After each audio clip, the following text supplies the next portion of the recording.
شب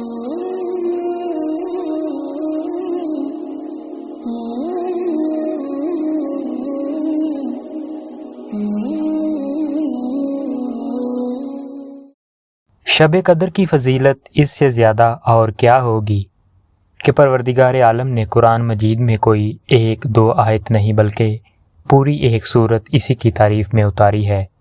وہ سورت سورۃ القدر ہے۔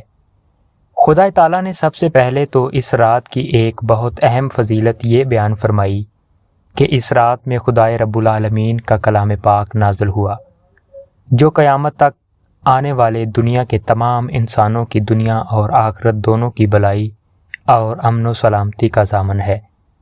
پھر خدائے پاک نے اس رات کی اہمیت ظاہر کرنے کے لیے فرمایا، اور خبر بھی ہے کہ یہ کیسی بڑی دولت ہے۔ اس رات میں آسمان کی پاکیزہ مخلوق یعنی فرشتے زمین پر اترتے ہیں۔ اول تو ان کا زمین پر اترنا ہی دنیا والوں کے لیے رحمت و برکت کا سبب ہے۔ اس کے ساتھ ساتھ وہ ہر قسم کی بھلائی و عافیت بھی لے کر آتے ہیں، اور رات بھر یہ رحمت و برکت اور سکون و چین تقسیم ہوتا رہتا ہے۔ وقت کی قدر کرنے والے خوب ٹوٹتے ہیں، اور غافل، سست اور نکمے لوگ یہاں بھی محروم ہی رہتے ہیں۔ اس رات کی فضیلت معلوم کرنے کے لیے اگرچہ قرآن کریم کی ایک مستقل صورت بہت کافی ہے، لیکن نمونے کے طور پر 2 حدیثیں بھی لکھی جاتی ہیں۔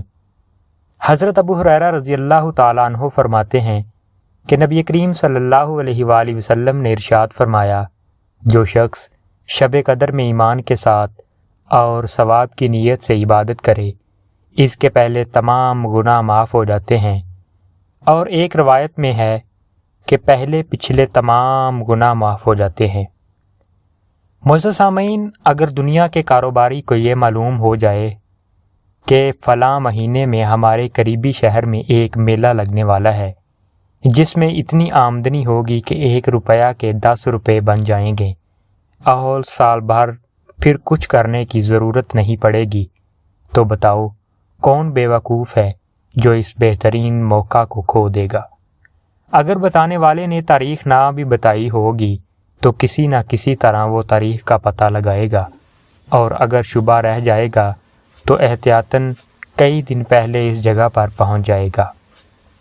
اب ایک موقع نیکیوں کے میلے کا بھی مومنوں کو دیا جا رہا ہے، مگر اتنی بات ہے کہ مہینہ تو بتا دیا، اور یہ بھی بتا دیا کہ اس مہینے کے آخری تہائی حصہ میں ہے، لیکن تاریخ گول مول رکھی کہ دیکھیں نیکیوں کے شوقین اور خدا کی محبت اور اس کے محبوب رسول صلی اللہ علیہ وآلہ وسلم کی الفت کا دم بھرنے والے کیا کچھ کر دکھاتے ہیں۔ اور جس نبی پاک صلی اللہ علیہ وآلہ وسلم نے اس رات کی تلاش میں پورے مہینے کا اعتکاف کیا ہے، اس کے چاہنے والے کے دن اپنی راحت و آرام قربان کرتے ہیں۔ معزز سامعین، دنیا والوں کی نظر میں تو سب سے بڑا بے وقوف اور نادان وہی ہے جو کمائی کا سیزن یوں ہی گنوا دے اور ہاتھ پر ہاتھ دھرے بیٹھا رہے، لیکن سرکار دو عالم صلی اللہ علیہ وآلہ وسلم کی نظر میں سب سے بڑا بد نصیب اور محروم قسمت وہ ہے جو نیکیوں کا بہترین موقع ضائع کر دے اور کچھ نہ کر سکے۔ ارشاد علی ہے، حضرت انس رضی اللہ تعالیٰ فرماتے ہیں کہ ایک بار جب رمضان کا مہینہ آیا تو نبی اکرم صلی اللہ علیہ وآلہ وسلم نے فرمایا، تمہارے اوپر یہ مہینہ آ چکا ہے جس میں ایک رات 1000 مہینوں سے زیادہ بہتر ہے۔ جو اس رات سے محروم رہ گیا وہ گویا ساری ہی بھلائی سے محروم رہ گیا، اور اس کی بھلائی سے وہی محروم ہوتا ہے جو واقعی محروم ہی ہو۔ ایمان کی کمی اور نیکیوں کی قیمت سے بے خبری اور بے توجہی کی بات یہ ہے، ورنہ کیا دنیا میں رات بھر جاگنے والوں کی کمی ہے؟ کیا رات بھر لوگ کھڑے نہیں رہتے؟ کیا 18 گھنٹے مسلسل مشین کے پرزوں کی طرح کھانا پینا بھلا کر لوگ کام میں جٹے نہیں رہتے؟ مگر رونا تو یہ ہے کہ خدا کے لیے کون جاگے؟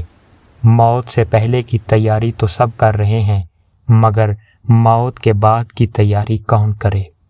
بس جسے مرنا ہوگا وہ اس کی تیاری بھی کرے گا، اور جو نہیں کرتا اس کی محرومی میں شک ہی کیا ہے۔ اگر 60-70 برس کی زندگی کے لیے انسان مارا پھرتا ہے اور رات دن ایک کر دیتا ہے تو لاکھوں کروڑوں برس نہیں بلکہ بے حد و بے شمار زندگی کے لیے کیا کچھ نہ کر ڈالنا چاہیے۔ نبی کریم صلی اللہ علیہ وآلہ وسلم نے اس رات کی تلاش میں پہلے شروع رمضان کے 10 دن کا اعتکاف کیا، پھر 10 دن کا اور کیا۔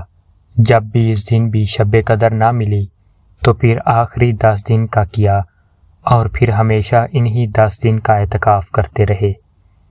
معزز سامعین، اللہ پاک آپ کو اور ہمیں اس برکتوں رحمتوں والے مہینے سے زیادہ فائدہ اٹھانے اور نیکیاں کرنے کی توفیق عطا فرمائے، اور نبی کریم صلی اللہ علیہ وآلہ وسلم کے احکامات پر عمل کرنے کی توفیق عطا فرمائے۔